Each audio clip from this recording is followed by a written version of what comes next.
showing on top of this place. All right. So the next step is we'll go here. This place is also voltage reading. You measure voltage with this one, but this is DC. All right. That is where you measure your direct current. Now, when you select here, you can measure millivolts, but DC millivolts only. It's not AC. If you look at the sign on top of the millivolt, when you select here, you're going to measure DC voltage, but in millivolts. And then there is another symbol here, which is the temperature symbol. When you want to measure temperature, you are going to press the yellow button, and then it changes to degrees Celsius. It says open here because the temperature sensor is not connected across these two terminals. That is why it says open.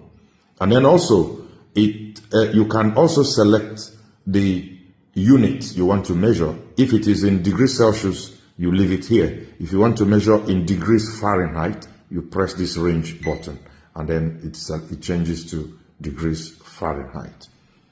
So when we come to this side, it will allow us to measure resistance and continuity and then capacitance. So for us to measure continuity, we just need to press this buzzer symbol like this, so that when we shut this, we are going to hear that beep, meaning that this wire is continuous. And then when we want to measure resistance, we just press this again, it goes back to resistance. So we can actually measure the resistance of this wire, which is about 0.1, 0.2 ohms.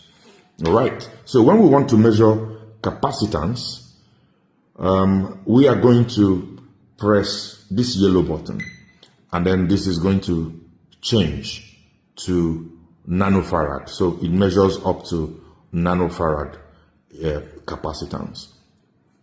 Now, when we turn it to this one, it shows us the diode symbol. It means that we can test our diode making use of this particular side. And then when we turn it to this side, we are going to measure milliamps, but in AC. We can also measure amps also here. So when we want to measure milliamps AC, we set it to this place and leave it